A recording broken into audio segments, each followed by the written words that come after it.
Pretty much everybody has a microwave in their home. You might know how they work, you might not. They shoot out a form of low-energy radiation, microwaves, which cause molecules to gain energy and then rapidly heat up. But here's the thing, there's no reason that those microwaves have to only be used for reheating food. They can be used in all kinds of ways, including to hurt people. For years, police and would-be tyrants have been developing their own heat rays. Microwave cannons that can force protesters to disperse by cooking them from the inside. They use them in Australia against anti-lockdown protesters, and you'd better believe that they'll use them here too.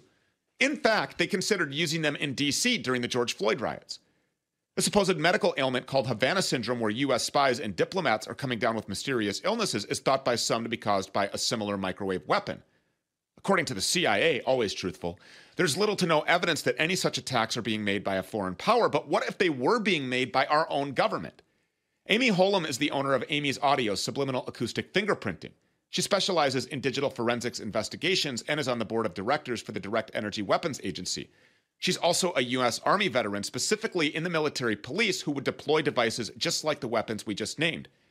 For this week's premium segment at stupeters.com on Saturday, we sat down with Amy for nearly a half hour. Here's part of what she said. 4G and 5G and electromagnetic weapon systems has been used since 1932. So it's been over 80 years that they've had and been working on these different types of technologies. I have helped over 3,500 different victims on a global scale, over 2,500 within the US and over 1,200 in different other foreign countries. So how is this being deployed? And how are these people, whoever they are, so many questions, and who are these people and why, and their targets, and how do they decide, and how is it deployed? I mean, just take the floor here. I'm very curious.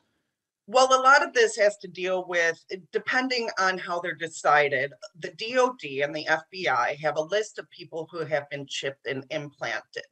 So a lot of those lists goes down to using the fusion centers to local police officers to target and harass them and to use these different types of technologies. Most of them are deployed through either drones, planes, satellite systems that are actually connected to air-to-air missile defense systems or air-to-surface, air-to-ground, ground-to-ground vehicles that are used to attack the victims on a daily basis. So Isaac Cappy had said that he was a victim of a weapon like this. Later, obviously dead, very mysterious. We don't believe that he killed himself, jumped off the bridge. He was blowing the whistle on the satanic pedophilia cabal. Tom Hanks with a cryptic tweet about his death afterwards. We have these little ones coming out on Monday, August 1st. And obviously, you know, there's a lot of people that are not going to like what we're doing. Do you have to be implanted with some sort of a chip in order for this kind of a weapon to be used against you? No, you don't have to be chipped or implanted. As a matter of fact, our own bodies produce frequencies. So technically, they can zone in on those personal frequencies and hit you with those radio waves. A lot of this is being done through subcarrier waves and AM and FM broadcasting systems. So your cell towers, your radio towers, they're all used to attack you. Who has their finger on the trigger of this technology?